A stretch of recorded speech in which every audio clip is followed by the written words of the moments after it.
ರಾಜಕೀಯ ಬಿಟ್ಬಿಡ್ತೀನಿ, ನನ್ನ ಜಾತಿನೂ ಬಿಟ್ಟು, ನಾನು ರಾಜಕೀಯ ಬಿಟ್ಟು, ನಾನು ರಾಜಕೀಯ ಬಿಟ್ಬಿಡ್ತೀನಿ, ನನ್ನ ಜಾತಿನೂ ಬಿಟ್ಬಿಡ್ತೀನಿ, ನನ್ನ ಜಾತಿನೂ ಬಿಟ್ಬಿಡ್ತೀನಿ, ನನ್ನ ಜಾತಿನೂ ಬಿಟ್ಟು.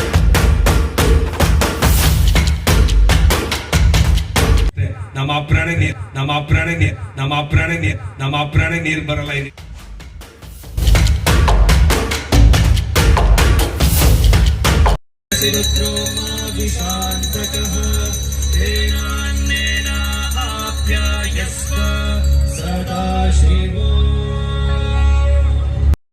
ಇಲ್ಲಿಯ ಒಂದು ಸಂದರ್ಭ, ಕಾಶಿಯ ರೀತಿಯಲ್ಲಿ ಒಂದು ವಿಶೇಷವಾದ ಕಾರ್ಯಕ್ರಮದಲ್ಲಿ ನಾವು ಭಾಗವಹಿಸಿ ಗಂಗಾ ಒಂದು ಆರತಿಯನ್ನು ಕೂಡ ಆಯೋಜನೆ ಮಾಡಿದ್ದೀರಾ.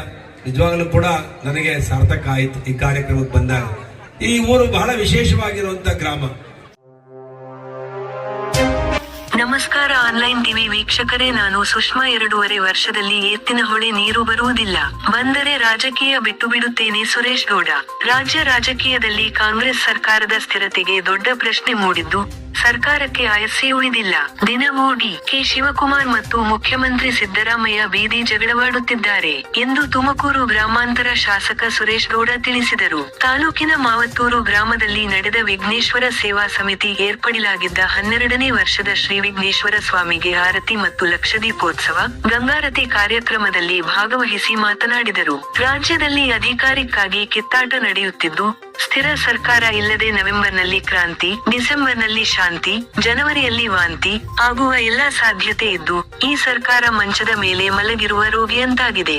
ರಾಜ್ಯ ಸಾರಿಗೆ ವಿಭಾಗ ಸಂಪೂರ್ಣ ಕುಸಿತವಾಗಿದ್ದು, 13,000ಕ್ಕೂ ಹೆಚ್ಚು ಬಸ್ಸುಗಳು ಕೆಟ್ಟು ನಿಂತಿವೆ ಎಂದು ಗಂಭೀರ ಸ್ಥಿತಿಗತಿ ಬಹಿರಂಗಪಡಿಸಿದರು. ನಾರಿ ಶಕ್ತಿ ಯೋಜನೆ ಅಡಿ ಬೇಕಾಬಿಟ್ಟಿ ಉಚಿತ ಪ್ರಯಾಣ ಕೊಟ್ಟ ಪರಿಣಾಮ ಇಂದು ವಿದ್ಯಾರ್ಥಿಗಳು, ಕಾರ್ಮಿಕರು ಬಸ್ಸಿಗೆ ವಂಚಿತರಾದರೂ ರಸ್ತೆಗೆ ಮಣ್ಣು ಹಾಕಲು ಸಹ ಸರ್ಕಾರದ ಬಳಿ ಹಣವಿಲ್ಲದ ಸ್ಥಿತಿ ನಿರ್ಮಾಣವಾಗಿದೆ ಎಂದು ಆರೋಪಿಸಿದರು. ಗೃಹ ಸಚಿವ ಪರಮೇಶ್ವರ್ ಎತ್ತಿನಹೊಳೆ ಯೋಜನೆಗೆ ಕೇವಲ ಪೈಪ್ಲೈನ್ಗೆ ಪೂಜೆ ಮಾಡಿದಷ್ಟೇ ಹೊರತು ಯಾವುದೇ ಕಾರಣಕ್ಕೂ 2.5 ವರ್ಷದಲ್ಲಿ ಇವರ ಸರ್ಕಾರ ಎತ್ತಿನಹೊಳೆ ನೀರು ತರಲು ಸಾಧ್ಯವೇ ಇಲ್ಲ.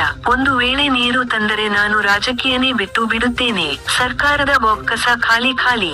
2028ರಲ್ಲಿ ಬಿಜೆಪಿ ಜೆಡಿಎಸ್ ಬರುತ್ತದೆ, ನಾವೇ ಯೋಜನೆ ಮಾಡುತ್ತೇವೆ ಎಂದು ಹೇಳಿದರು. ವರದಿ ಆನ್ಲೈನ್ ಟಿವಿ ಡೆಸ್ಕ್ ಬೇರು.